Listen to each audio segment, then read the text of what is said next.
Tonight, a major report on water pollution on the Great Lakes. A visit to the Farnborough Air Show in England.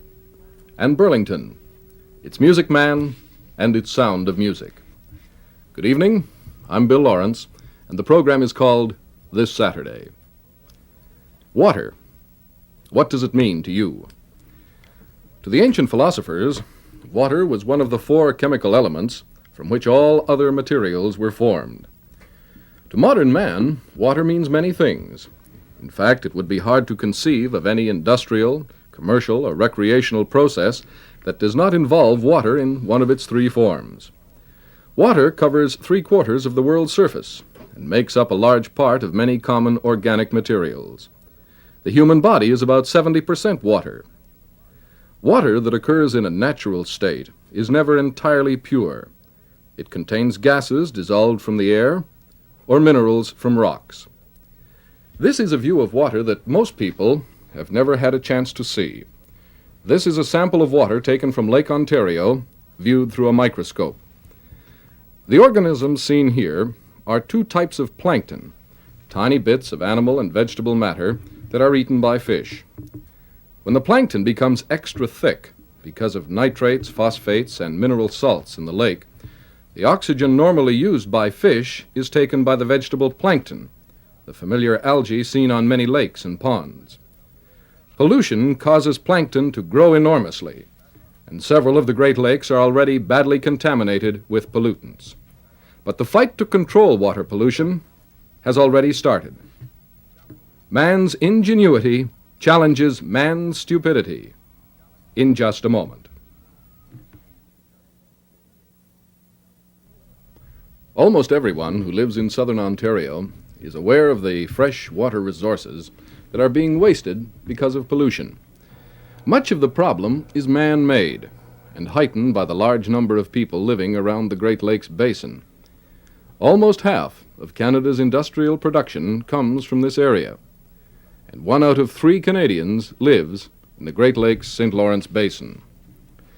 Water becomes polluted only when its usefulness is decreased by such pollutants as domestic sewage, industrial wastes, warm water, which drives oxygen from the lakes, and the algae producing phosphates, nitrates, and mineral salts.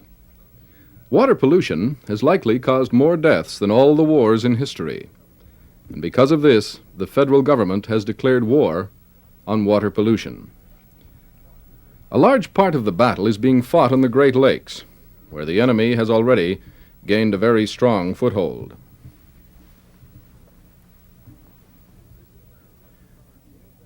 This is where much of the work against pollution is being carried out. The Canada Centre for Inland Waters at Pier 29, Burlington.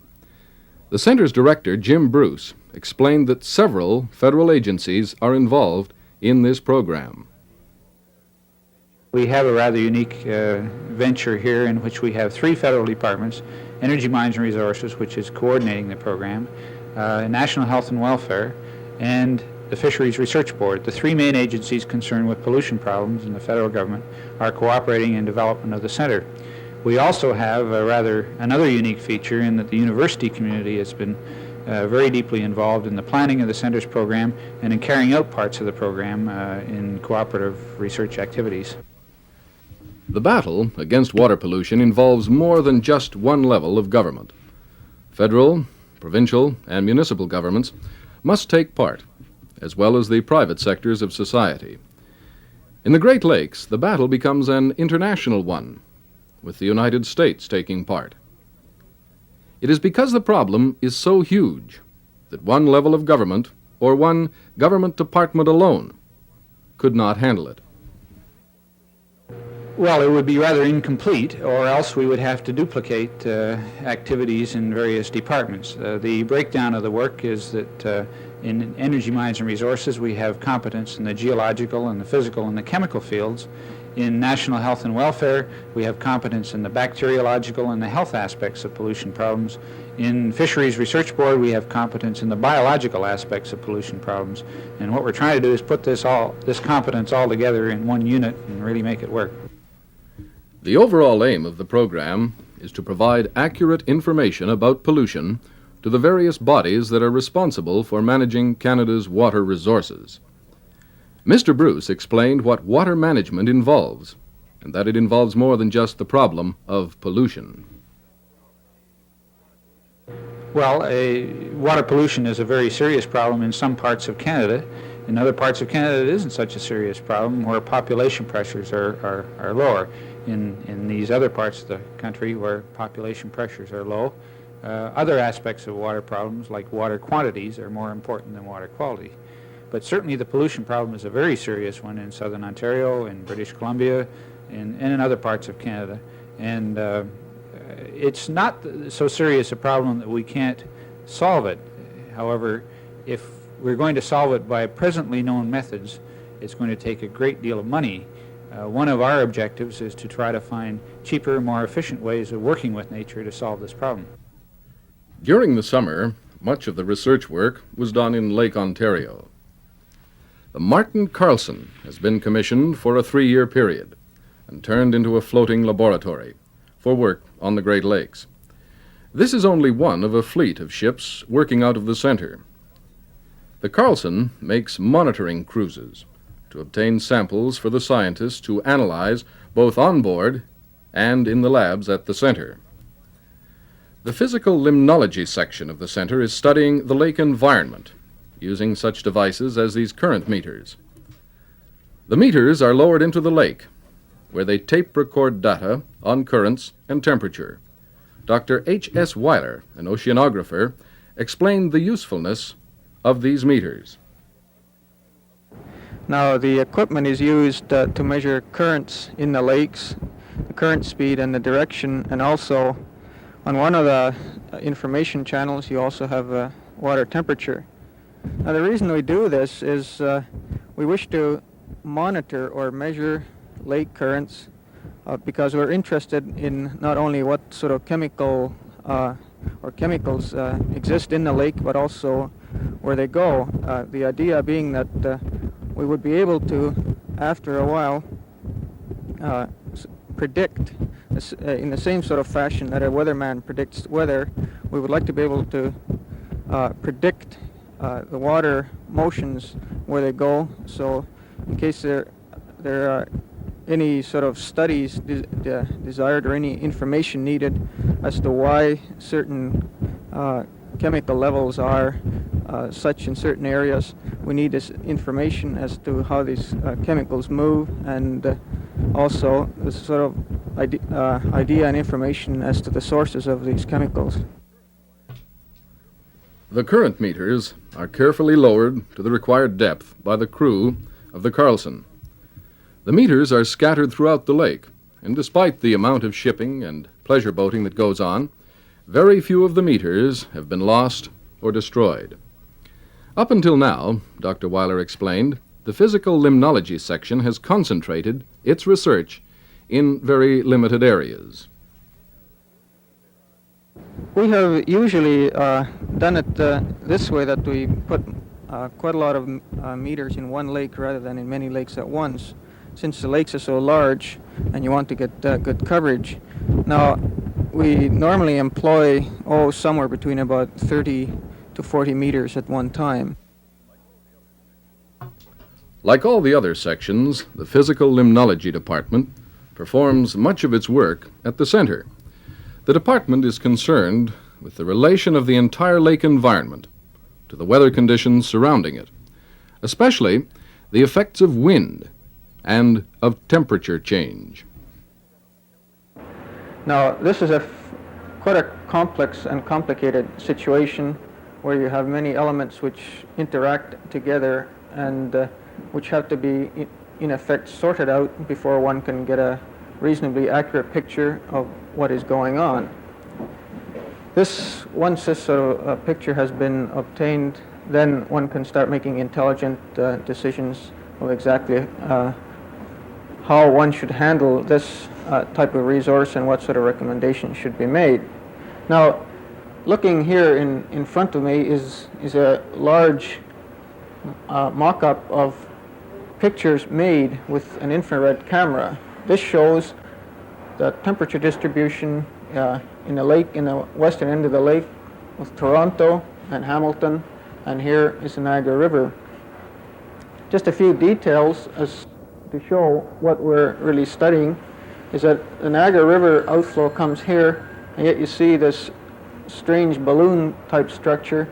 This is the outflow of the river, and we would like to be able to predict exactly where this river water goes at any one time. We're interested in where it goes and also how quickly material which comes from this river disperses.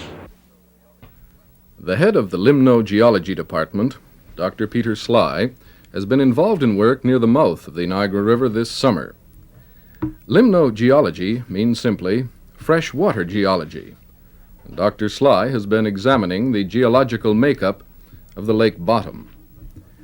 Several pieces of specialized equipment are used by this division. One is this Shipx sampler, which is used to obtain biological material from the top layer of the lake bed. The sample is filtered to leave only the small animals and plant life. The Lake Ontario samples include the white freshwater shrimps, seen here, and worms, which are separated and sent to Winnipeg for further study. The samples from the bottom leave this oil slick residue. The heavy oil molecules sink to the bottom from the surface and coat the sediment there, with a poisonous layer that is only removed by eventually sinking into the lake bottom.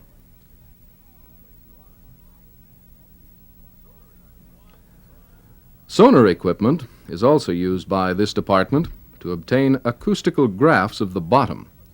Such graphs will reveal what type of material is on the bottom and how thick the different layers are. The plan in this section 2 is to build a base of information by which to measure changes which take place in the lake over the next few years. It will take, Dr. Sly estimates, up to 2 years to analyze the information now being received from the lake. Information about material below the surface of the lake bottom is being obtained with this gravity corer. The corer carries a weight of 140 pounds, which is enough to make it sink into the bottom. The entire sample is then sent back to the center's labs to be analyzed.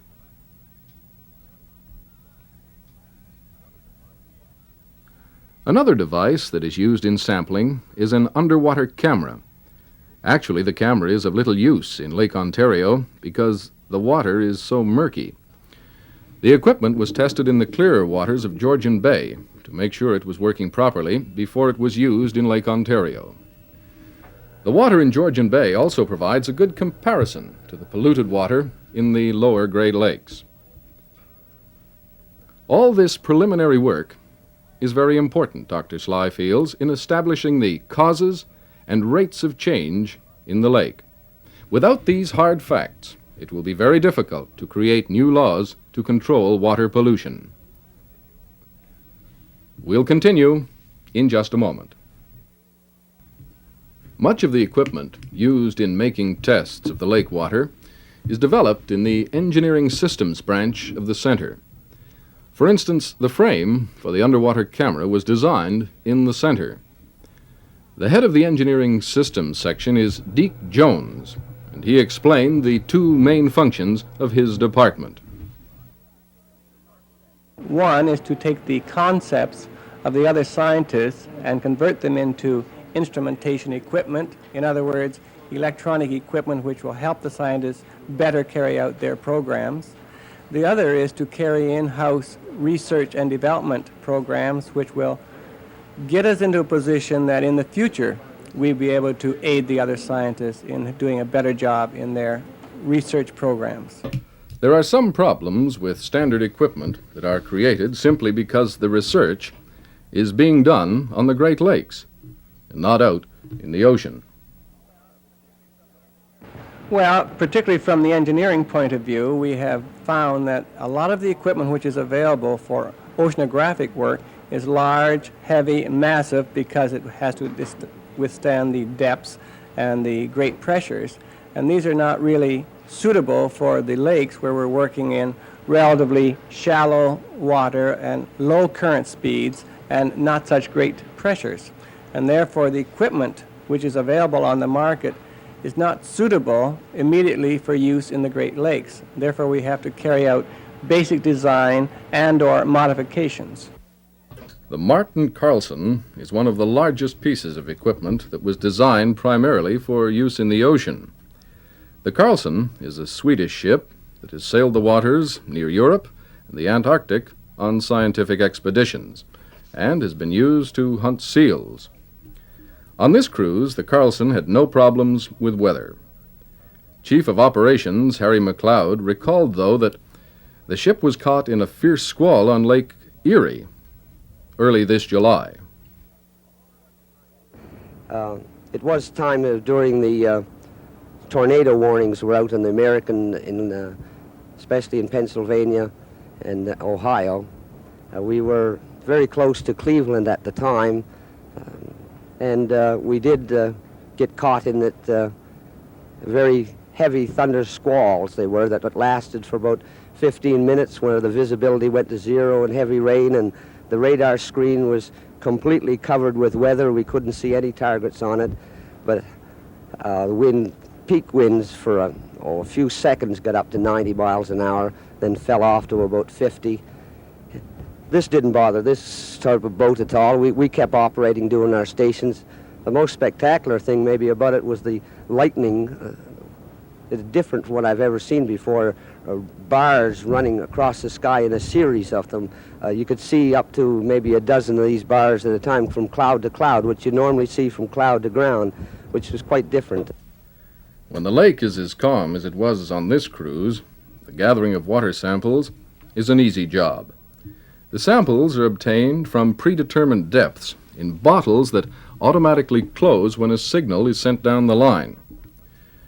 Scientific Officer Mike Shiomi explained the tests that are performed on these samples. In addition to the four nutrient analysis tests here, there are 3 other tests done on the water samples. We do a dissolved oxygen analysis, a conductivity analysis, and a turbidity analysis, and these are done upstairs in the lab upstairs on the ship. The samples that are brought down here, besides these 4 analyses for the nutrients, are taken back to the shore lab, and where we do major ions and trace elements.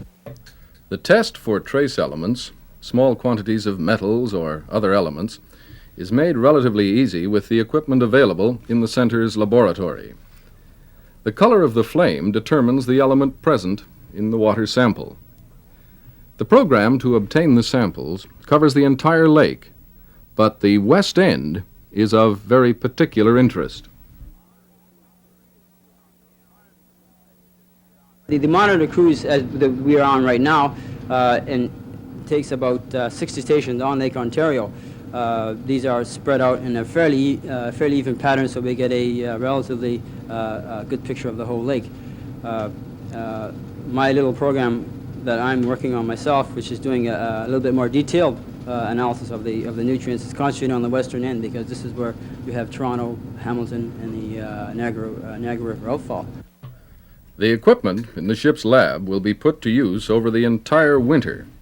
In previous years, the sampling program has only been carried out in the summer months. We have never gotten data for a whole year yet. We have more or less concentrated on the summertime, from summer and spring, from about May to about late October. But we have this ship now on a 3-year charter, and we want to run it continuously for the whole year. This way we will get winter data, which has been very scarce. There really isn't very much of it around, and this will enable us to get a better picture of the total amount of nutrient supply in the lake, because in the summertime a lot of it is in particulate matter and in living organic substances. Well, in the wintertime a lot of it is in the organic form, and the lake is very well stirred up. So if we have sampling in the wintertime, then we can get a very good picture of the total amount of nutrients that are in the lake. And this is one of the major points of the winter program. Man's ingenuity challenges man's stupidity continues in a moment. The nutrients in the lake are of vital interest to another branch of the government, the Fisheries Research Board.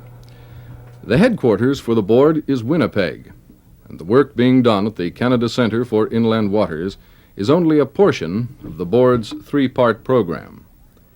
Research workers on the Great Lakes are obtaining samples of plankton to study the process of eutrophication, a process by which the animal and vegetable plankton in the water increases extremely fast, eventually using up most of the lake's oxygen. Dr. R.A. Vollenweider explained how the plankton forms part of a food chain in the lake. In a sense, part of what we call a food chain question. We do not look so much on the fish, but what the fish is eating. The fish is eating plankton. We distinguish between two different kinds of plankton. Phytoplankton, this here, and zooplankton, two kinds here, which are very small organisms floating in the lake. These zooplankton now are eaten by the fish. We call the sequence phytoplankton, zooplankton, fish, a food chain. This is how a sample of plankton looks to the naked eye. And this is how it looks through a microscope. The vegetable matter is what forms the algae that is seen along the shores of many of the Great Lakes. In Lake Erie, the algae is so plentiful that it has forced a decline in other forms of life in the lake. Two other Great Lakes, Ontario and Michigan, are already reaching the stage where the algae will begin to increase at a rapid rate. Dr. Vollenweider outlined the process by which the algae reproduce. The algae, or the phytoplankton, live on the nutrients which are coming into the lake. There are a number of nutrients, particularly phosphorus, nitrogen, and other salts. With the help of solar energy, they build their organism, and then this is fed to the zooplankton. Under normal conditions, the whole food chain is in an equilibrium. An indication for this equilibrium is for us, for instance, that in the whole lake we have about the same amount of oxygen. Now, with increasing supply of nutrients to the lake,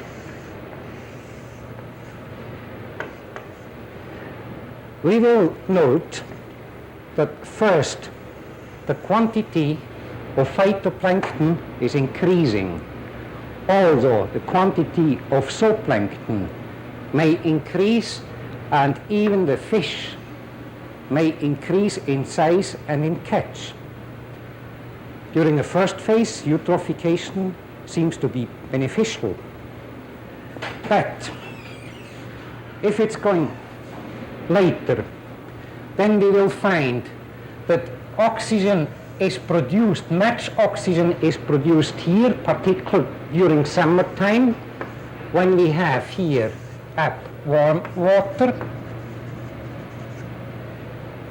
and a lot of this algae, and particularly some, will produce in much quantities. A part is going up to the surface, and a large part is going down in the deeper water. Wind may bring this algae to the shore, and they will decay here.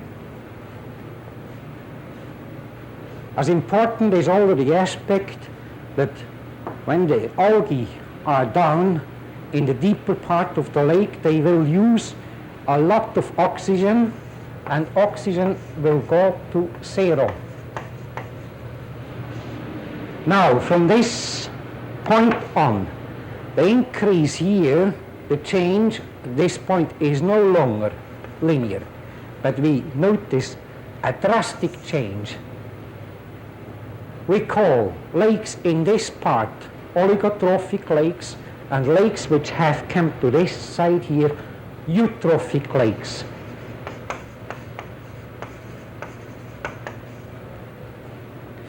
Now what happens with the fish? If oxygen is zero here, then many fish which give their eggs on the ground can no longer reproduce because the eggs cannot live in water without oxygen. So this fish here will die, and we will find large changes. Particularly sensitive is the lake trout to such changes. The nutrients which provide food for the algae in lake water come from several sources: sewage, detergents, and fertilizers, for example. But there is one particularly important nutrient. Recent studies have shown that phosphorus is particularly important. It is, as we say, in the so-called minimum. This means if we have a barrel which is composed of different parts, and any part here represents a nutrient, then we cannot fill the barrel more than the lowest part which we have. And in most instances, as we found, phosphorus is at this point. This means when we raise phosphorus here, then we can fill the barrel more, or in other words, this means if we give phosphorus to our waters, then the production increase. However, I have to say there are still quite a number of other factors which are also important in this connection. Studies of lake water have already shown how important nutrients are in the growth of algae. An experiment with water from Lake Erie illustrates the difference phosphorus can make in the lake. We have here Lake Erie water, untreated and let in the lab for 3 weeks.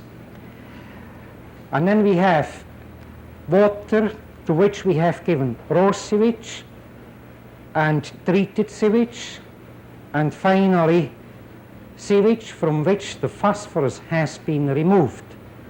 The samples have been filtered through filters which you see here in this picture. This is the untreated water. This is water with raw sewage, which is much darker, as you can see. And this is treated sewage. And finally, we have treated sewage bed from which the phosphorus has been removed. As you can see, the first and the last one are almost the same, or we can even say that the last one is a little bit better than the first one. The final government section that is involved in the battle against water pollution is the Department of National Health and Welfare.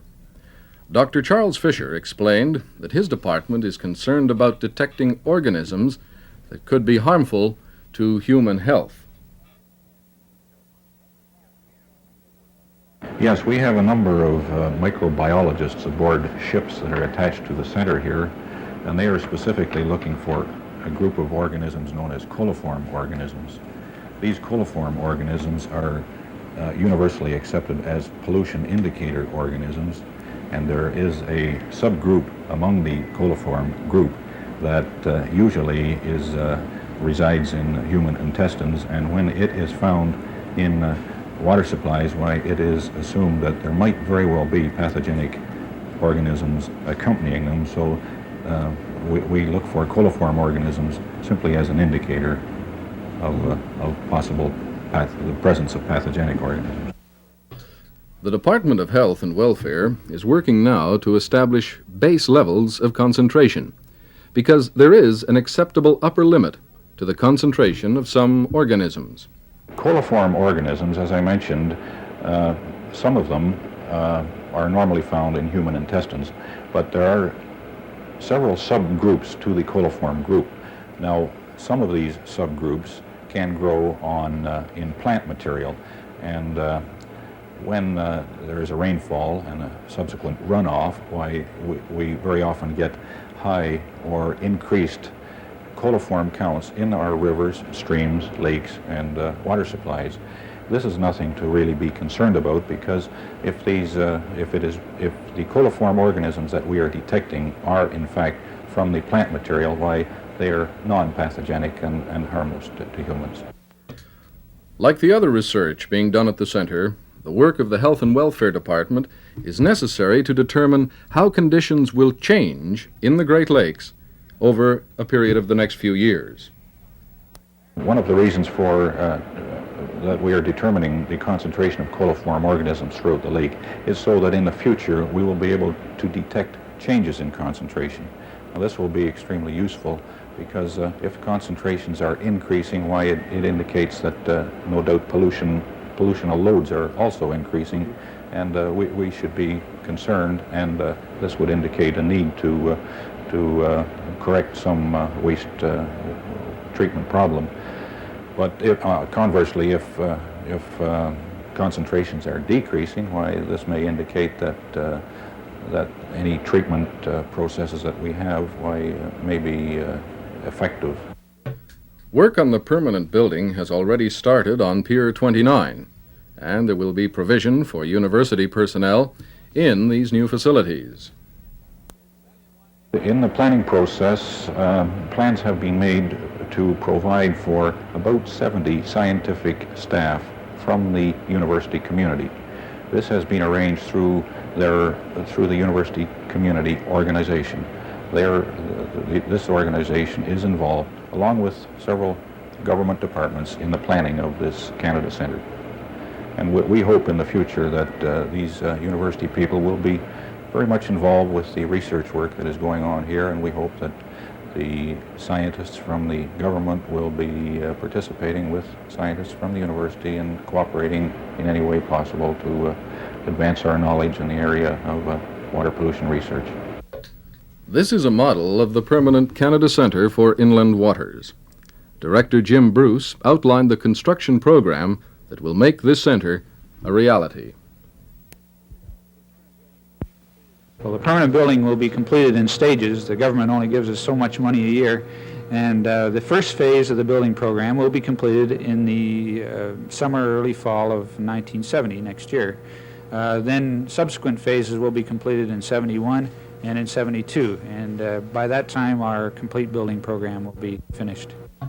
However, the battle against water pollution is far from finished. In fact, it's just getting underway. But the federal government cannot be expected to win the war single-handed.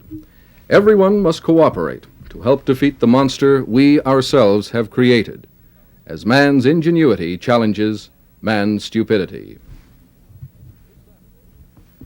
This Saturday continues in a moment with a visit to the Farnborough Air Show, England. For years, man has wanted to move faster and more efficiently, and aircraft have accelerated his dreams. One of the most interesting air shows in the world is the one held each year at Farnborough, England.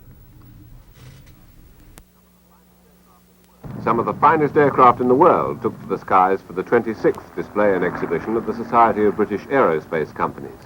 The show ran for 7 days, and during that time, more than 250,000 visitors from 130 countries saw some of the best aircraft that Britain has built, such as Handley Page's Jetstream. This flying office comes into its own at 30,000 feet and 300 miles an hour, and it's flying high in the international executive aircraft race. A military version for the United States government is in course of construction. If you're interested in an aeroplane which has a short landing, is rugged, roomy and easy to load, the short Skyvan is just the thing for you. In many places, it's becoming the workhorse of the air. Another highly successful short takeoff light transport plane is Britten Norman's Islander. Deliveries began in 1967, and to date, well over 200 have been sold. The company expects to sell 1,000 of them over the next 4 years. It's at its most useful in such inaccessible areas as islands, grasslands and beaches. Maneuverability is the password in the air today. But ease of handling and access are nothing new. The ubiquitous Helicopter has made good use of them for years. Westland Aircraft, Britain's sole manufacturer of helicopters, is the largest in Europe. A dive away by a Wessex leaves the sky to a spin by Beagle's Pup, known to many as the sports car of the air, a low-wing, single-engine trainer or private aircraft that has rapidly become an international favourite. It's been a significant contributor to the £32.5 million total of orders taken at Farnborough alone this year. Quite apart from aircraft sales, the British aerospace industry will export a staggering £250 million worth of engines and equipment this year. For a complete change of size and pace, the Royal Air Force's maritime reconnaissance aircraft, Nimrod, Hawker Siddeley's sophisticated development of their long-established Comet, designed to cruise for hours over the ocean thousands of miles from home.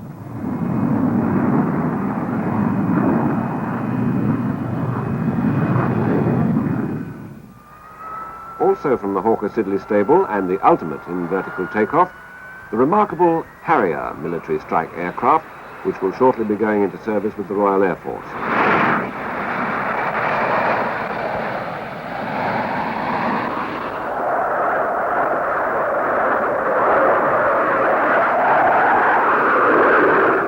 One of the highlights of every Farnborough display is the combined Army and Navy tactical assault.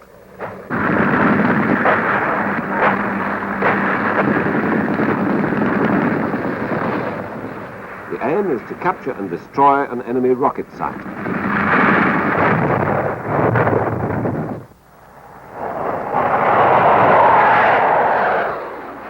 Nothing symbolizes the spirit of adventure, daring and skill of the Farnborough Air Display like the Royal Air Force's brilliant aerobatics team, the Red Arrows. Their precision flying is traditionally the high spot and finale of most flying displays.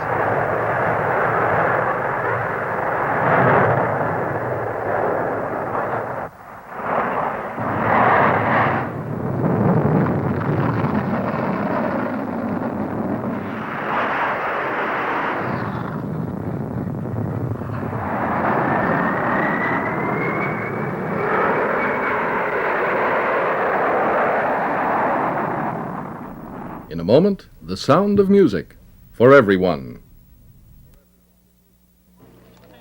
Please, folks, may I have your attention, please? Attention, please. I can deal with the troubled friends with a wave of my hand, this very hand.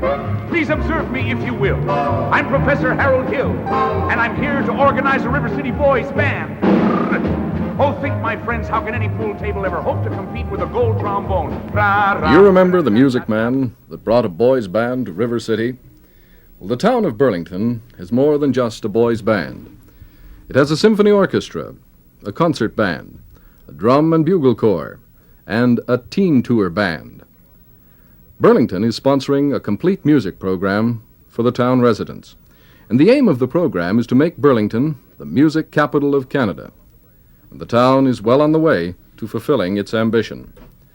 The music program is run by Colonel Clifford Hunt, the man who supervised the Centennial Music Program for the Armed Forces. He has one full-time assistant, Eric Ford, who leads the youth program.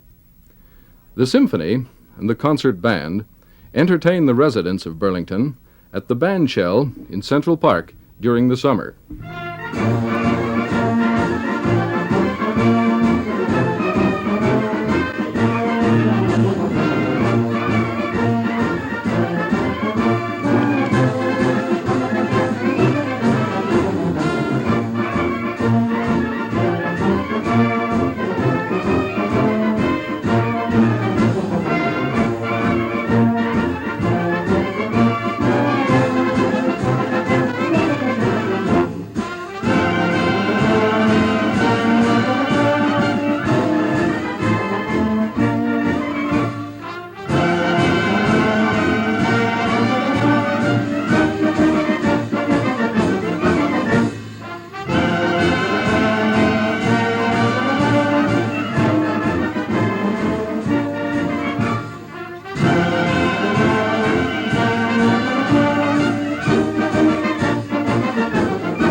Laurie Branch, Recreation Director, discusses the music program. Well, it's becoming quite involved. We enlarged on what was going on prior to the town's involvement. For some years, in fact over 20 years, there has been the development of the Burlington Youth Band. The former director, Mr. Elgin Corlett, who is no longer involved with the music program, developed the Teen Tour Band over those years into a very well-known and fine marching and musical group. There were other developments over the years for other age groups, but particularly these have been emphasized during the past year, still keeping up the Teen Tour program, the youth program, as it has developed and enlarged too. I suppose this is logical with the staff that we have involved, and because the town of Burlington is growing so rapidly, people are finding that music is an excellent recreation for them.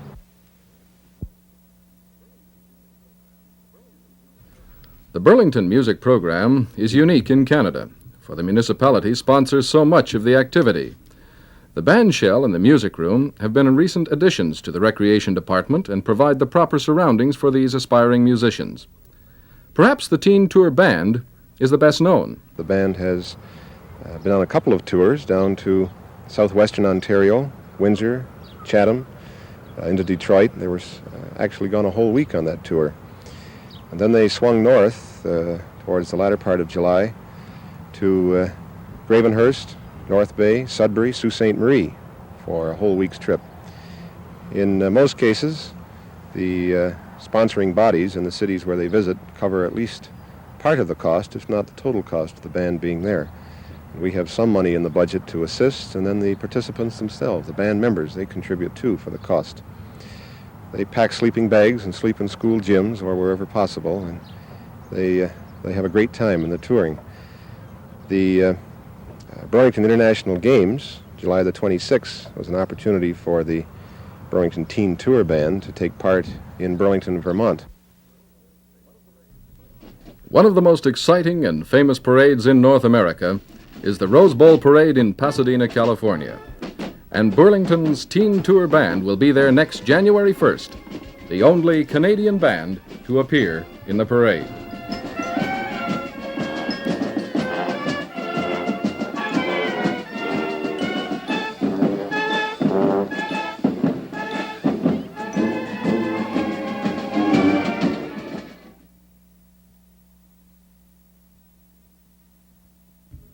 Urban renewal is a term that has become familiar in newscasts in the past few years. Next week, we'll see how two Niagara area cities are turning the words into action. And we'll also examine the system that allows giant 700-foot steamships to glide through Canada's Golden Horseshoe between Lake Ontario and Lake Erie. Till next Saturday, Bill Lawrence. Good night.